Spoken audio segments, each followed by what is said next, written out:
Okay, let's do this. My name's Anthony. I'm a multiracial, heterosexual male.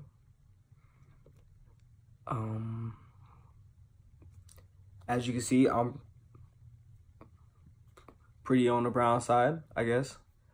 So, in this HDFS course, I've learned a lot. I mean, a lot of it was more stuff that in my situation and in my circumstances are things that I've already known by experiences, or basically things that I've known by experiences, or things that I've known but I've never really known technical terms for it, or just things that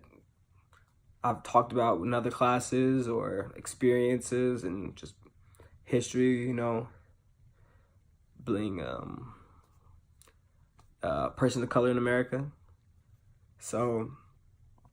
I'm gonna follow the Iraq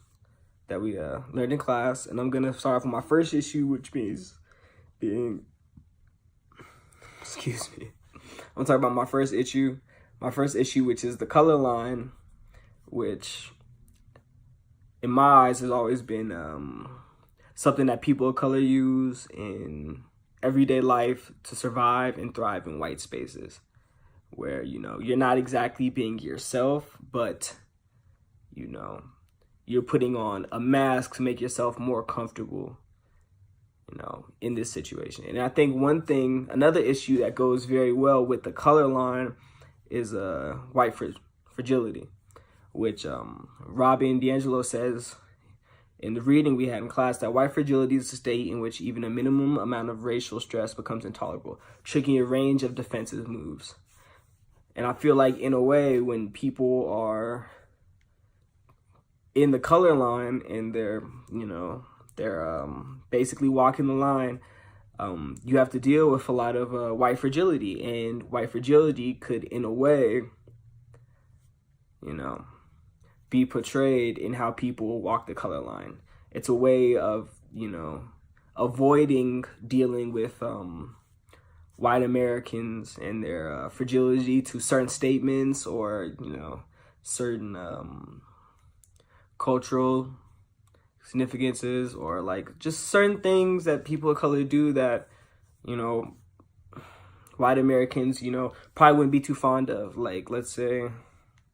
language, or terminology, how they dress, how they talk, the food they eat in their cultures, So that's issues. And for rules, I decided to follow with the Bronfenbrenner's ecological systems theory, which, if you look from what I see, if you look at Black Americans as a whole, that theory,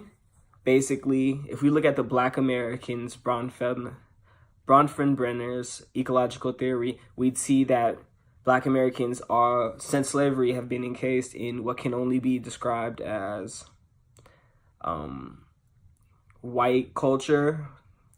in a majority white civilization with white structures of power. And basically,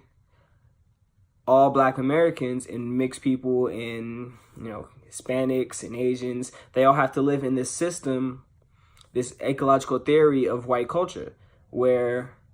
you're looked down upon if you don't fit into their molds. So my analysis is basically that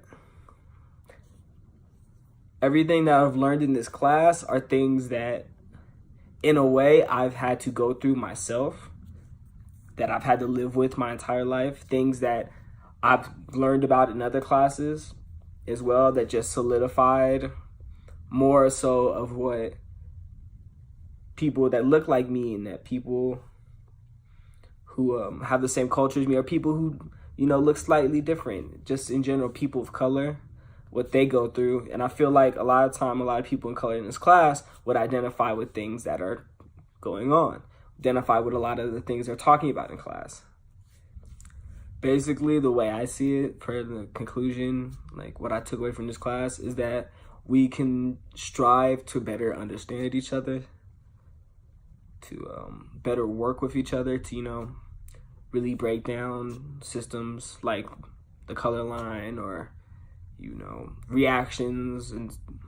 systems of these reactions like white fragility, and that